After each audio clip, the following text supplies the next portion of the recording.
What's going on, everybody? Welcome back to the channel. In this video, we're changing it up a little bit. No Indians today, but I'm working with my guy Steve over here on his brand new Harley Davidson. I'm gonna let him explain what we're gonna be doing over these next few videos, and take it away, Steve. All right, basically what we're doing is we're showcasing some new equipment by Cicada. I'm going with a full 6-speaker build on this. We're gonna do the 6.5s in the front. We're gonna cut in 6x9s in the lid, and then we're gonna put two 10-inch Cicada 10-inch mid bass in the bags with their new cut-in kit, which is not out yet, unfortunately. So that'll be in a later video. But we're gonna basically step it down into 3 or 4 videos.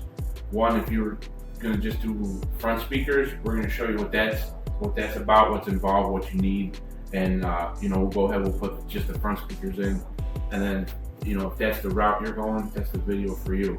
And then in the next video, we'll add the 6x9s, and then in the later video, we'll add the 10s, and then a final video going over everything we did and the tuning process and setting the gains on the amp if we don't include that in one of the first 2 videos. But that's basically what we're doing. Yep. So sit back and get ready to see some cool stuff. All right. So the speaker I chose for my bike is the Cicada CHX, the new CHX series. The reason I chose this, I mean, it's pretty obvious, it's the latest and greatest speaker, but it has a carbon fiber cone, it has the boot and a membrane over the horn, makes it totally waterproof, which is a big improvement over the last CHs they had, because if you have them facing up, I mean, in the fairing like this, it's not too bad because everything runs down, but when you have them in the lids, the horns fill up with water, it ruins the speaker. So this is more waterproof than the last set. Plus these handle more power, and everybody wants power. I want more power, so I'm going with the Cicada BDA 2000, which is 570 watts times 4 channel at 2 ohms. Just wanted everything to be super efficient on this bike. I know this might be overkill for a lot of people, but I would rather have the BDA 2000, moderately tuned, not like using every single watt of it, constantly beating the crap out of it. It's just running it at a more efficient level, versus like, if you had a 4-cylinder car and you're doing 120 miles an hour on the highway every day, when you do that in a V8, it's going to be a lot easier. Everything's going to have a lot less stress on it. So that's why I went with the bigger Cicada amp. And then the Cicada DSP to control everything. Now, when you do just a set of front speakers, there's a lot of controversies. People will say you don't need this. With the factory radio, all you have is a bass and a treble slider. This gives you an EQ, it gives you a little bit more advanced crossover than you get in the amplifier itself, and just allows you to get a little bit more out of your amp than you would if you just put this in with the factory radio, no DSP. So I always recommend the DSP. If you're doing 4 speakers, it's a must, but you can get away without a DSP if you do 2 speakers, but I recommend it anyway. So this is the first stage of the system. This can be a before and after. This is before throwing it in. This is stock audio from Harley. There we go.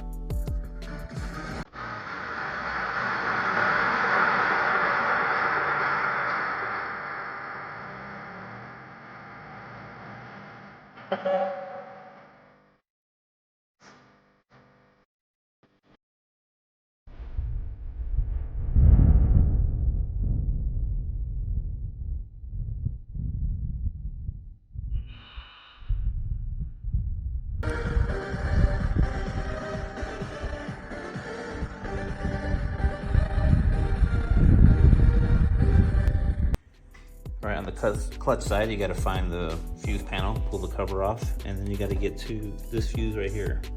60 amp, this is the main fuse. Before you start doing anything, don't drop it, pull that fuse out.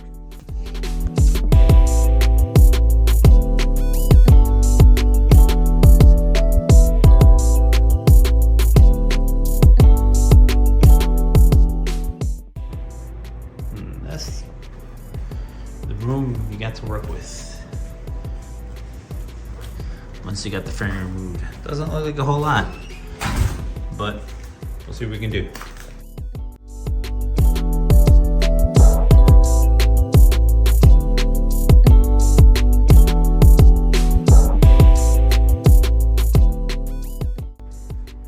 So this is what we're working with right here. We got the fairing removed.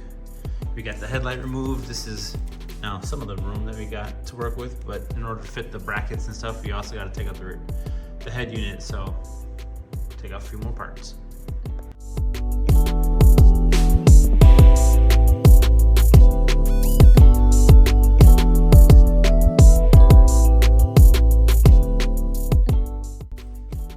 We got a little excited. We had the old one out and put that's the old bracket, all nice and shiny. This is the new one.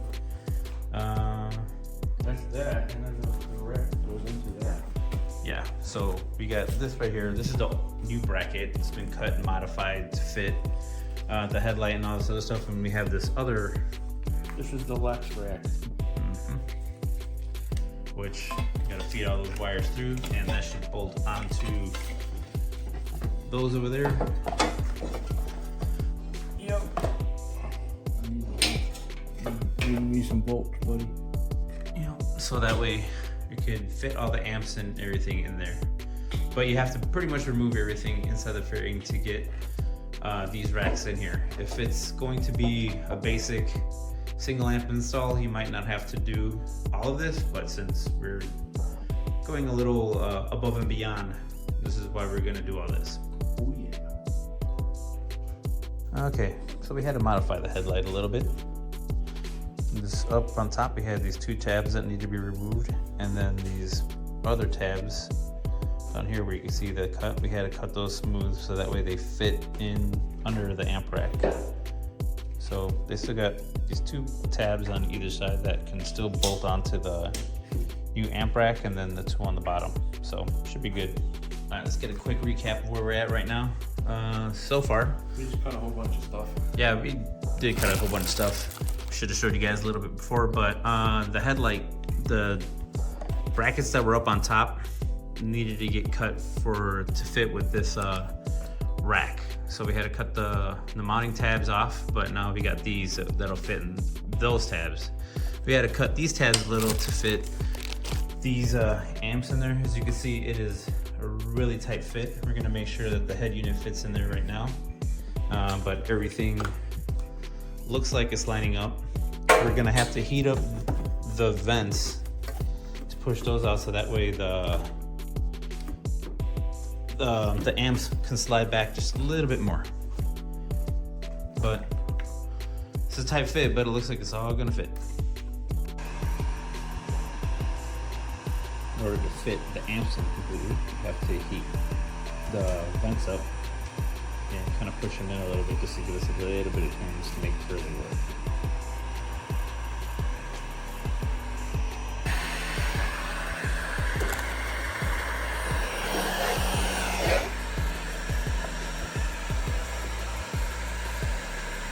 Heating up the plastic right now, sliding the amp in to make its dent in the vent, so that way we can slide it over as far as we possibly can to give it the most amount of room. Now, after we heated it up and slid the amp in, that's what it looks like. Fits just perfect in there now. Slides all the way, and then when you come over here to see the vent over here on the inside, can't really see anything. Don't know, there's really nothing at all. There's my little bump right there, but that's about it. Yeah. Alright, so that's how it's looking with both amps in right now. So you see you still got room for the headlight. Still got room in the back for wiring. Like I said, for a single amp, this is way overkill, but this is what it would look like if you're doing 2 amps, especially with power this big. See, hopefully you can get a better view. See that little bump right there? That's about all you're gonna see. From the riding position, you might not see it that much, side. So that's about the only thing that you're gonna notice really from when the fairing's not on. But yeah, two pretty decent sized amps, 2000 and 1600. Fit them under the fairing, and then we still got to add the DSP and the radio back in, but it's all gonna fit.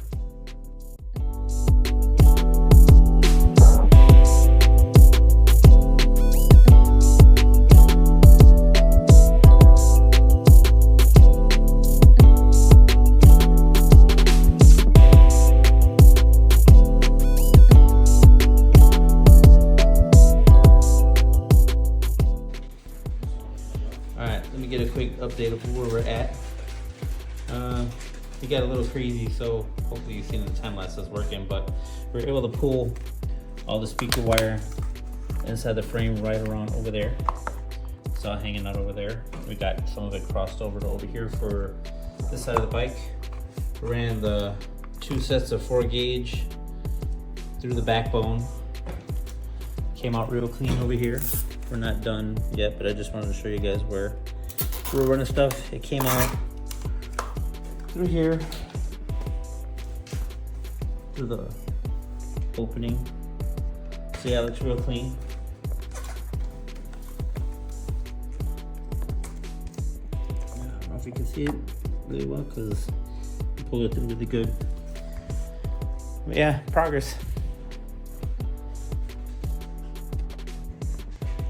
Okay, now that we got all the cables run from through the backbone and the frame going up to the fairing, we pull the battery out, so now we have a little bit more room to run the cables down and start setting up the area over here where we're gonna put the fuse blocks and stuff. But just wanted to give you an idea of what this looks like. I know it's a lot of stuff in a little space, but we'll make it work. That's what the battery looks like installed. It's a snug fit, a lot of stuff in there, but the way we ran the cables, they're all back here, completely out of the way, so everything's still got room to move around. Ground wires we're gonna attach straight to the battery, so sorry for that being in the way. I'm gonna run a 0 gauge from here, wrap it around through the back, through here, and then bring it out this way for the fuse hole over here, where we'll show in a little bit. But progress. Let's go. Alright, so this would be the side connectors for the bags to make them removable. I use these XT connectors. This goes into the bag. This would be for the 10, this would be for the 6x9. And then whenever you want to do something to the bike, you just pull the plugs apart, and the bag will come off. This stays on the bike. Everything is soldered, taped. These little protectors go over the solder to keep it apart. Tape that up a little bit. Got yourself a removable bag. Simple as that. Why do you use the connectors that are like so big compared to a lot of the other places? Well, I like to do overkill. To me, there was a video on 5%. Like every weak point you put in the whole system is you lose 5%. You know, that's why we use OFC copper 4 gauge, which is what's recommended for the amp. Some people will use tin copper or cheaper wire. It's not as conductive. It starves the amp for power, you lose 5%.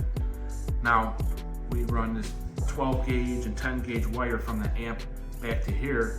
Why would you use a tiny little itty bitty pin? It's like, in my analogy is, it's a fire hose going to a straw, then back to a fire hose. That's just my thinking. You know, I may be wrong, but I'd rather be safe than sorry. Just no weak links in the system. That's why I use it. These are high power connectors. They use these in remote control cars for lithium batteries.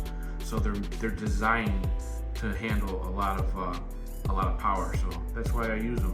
And that's the way it was explained to me. So if it's wrong, it's wrong. I don't care. You gotta get a disconnect somehow, so you might as well just go, you know, the bigger route. Go big or go home. Go big or go home. every connection that we're doing. We're putting ferrules on and crimping them down, so that way, again, we're trying to minimize the amount of power loss. So these things work well, and you could pull the cables out and reuse them again and not have to worry about strands getting tore up and stuff.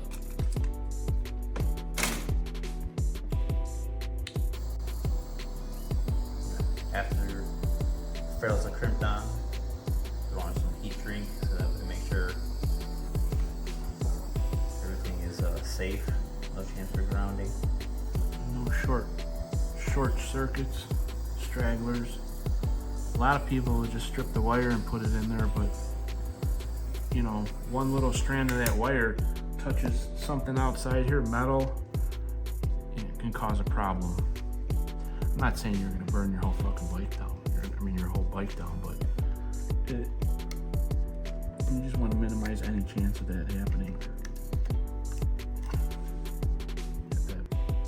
Everything fits behind the side cover. You just pop your bag off, pull off the side cover, and you got access to your fuses. Both amps. Got a 0 gauge going to the battery, and everything's protected. That's right where it's supposed to be now, and everything running through the bike is properly fused. So if there's any kind of shorts or anything, it'll pop the fuse here. Rather than having to take the whole fairing apart to access your fuse panel, I like to put them here. But there's nothing wrong with putting a fuse here and the distribution block in the fairing. I just prefer it this way. That way everything's nice and accessible and out of the way. Alright, there it is all put together. It looks exactly like it did when it came from the factory. With the exception of having to notch out over there a little bit just to fit the bigger cables. But The batteries are in a different position on that battery. yeah, and that too, the battery connections are in a different spot. But everything fits in, looks 100% stock. With the exception, actually, can't really notice anything else. So there you go. Under the seat, job done. Amplifier in the front. So for a 2-speaker setup, you're going to use whatever amplifier of your choice. You're going to mount it under here. I'm doing 2 amplifiers, so I went with a Lex rack, which requires some cutting of the factory radio bracket and the headlight. You know, some people aren't comfortable doing that, but if you're diving in and you want some good sound, you need some power. So for some power, you're going to need some room.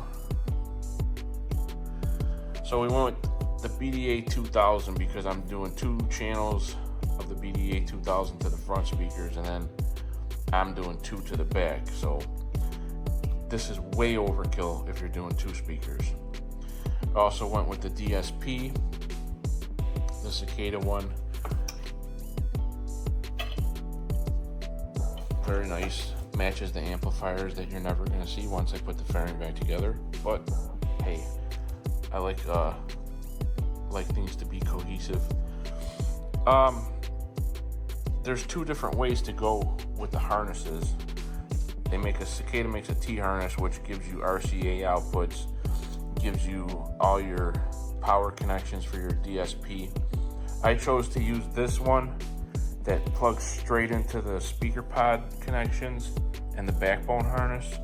I went with this just because of the bulkiness of the T harness. There was so many wires, you know, and there's so little room here for everything. I chose to just go the less bulky route. You could definitely do the T harness.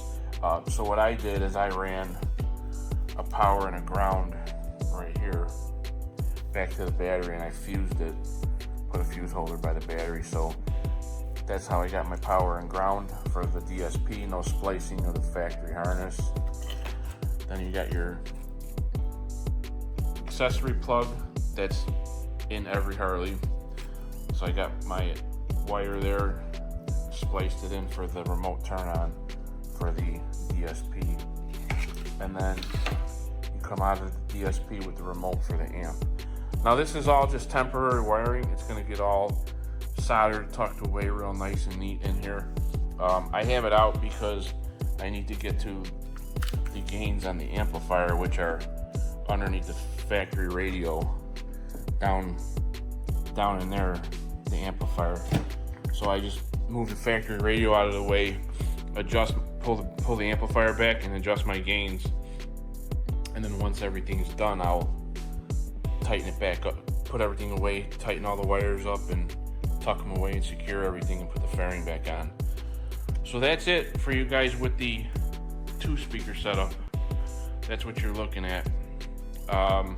You don't have to do the Braille battery, but if you're doing audio, I would upgrade to at least an XS AGM battery, just something to give the amp a little bit more, power reserve, so you don't run into any charging issues, or when you're sitting in the driveway or whatever listening to it at a parking lot, you got a little bit of reserve to play with. You don't have to worry about your battery going dead. So the next step, the next video I'm going to be doing, will have I'll have the bags back on, and I'm cutting in the 6x9 kit. And then the third video will have the 10s, which unfortunately I'm still waiting on the kit from Cicada. They're saying it's going to be a few more weeks towards the end of April here. But I promised 3 videos, and this is video 1 of the 3 videos for installation. So I just wanted to go over what you would be looking at if you just did a 2-speaker fairing setup, which, by the way, these things sound amazing by themselves. When I first turned them on, before I did the adjustments on the DSP, they were at full range, and I had it at low volume. They had some pretty decent bass to them. I mean, it's nothing earth-shattering, but like for a 6.5-inch speaker, I was very, very, very impressed with them. They throw down. They're pretty loud. I'll put a video in here of them playing. I can't do it while I got the phone going. But that's the video, and keep watching for the little videos I'm gonna put in after this that we took along the way of putting everything in.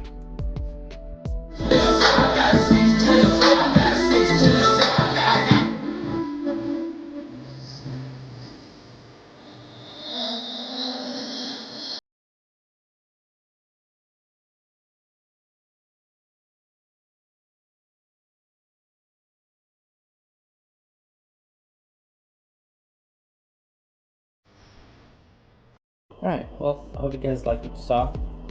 He's a really talented guy. He's been in the electronics game for a while. He started off car audio, moving over to the bikes. He's really good at what he does. I was riding with him one time, and we were riding down Lakeshore Drive. If you guys know Chicagoland area, you guys know Lakeshore Drive. I was ahead of him, maybe like a car length, on my bike with the tunes up, and I could hear his music over mine. So the man knows what he's doing. So if you're interested in getting some tunes for your bike, hit him up. I'm gonna put a link to his YouTube channel in the description below. So like I said, if you're interested in getting some sounds for your bike, check out his channel. All the other stuff we were talking about too, the 6x9s, cutting them in the lids, and then the other speakers that he's gonna, mid basses that he's gonna put in the bags. Those videos are coming when he gets them done. I'll probably have them on my channel, or I'll just link them to his channel. But he's a real good dude, really talented. He got a lot of experience with the audio game. So if you're really interested in him, like I said, check him out. That's gonna do it for this one. Thank you for watching. I hope you found it interesting. He's gonna help me with my bike, so hopefully in the near future you're gonna have some videos of me installing some audio on my bike, because factory system just isn't cutting it after listening to his stuff. So stay tuned for more stuff on the bike, and yeah, see you guys in the next one. So remember, you only live once. Make the best of it. Take care.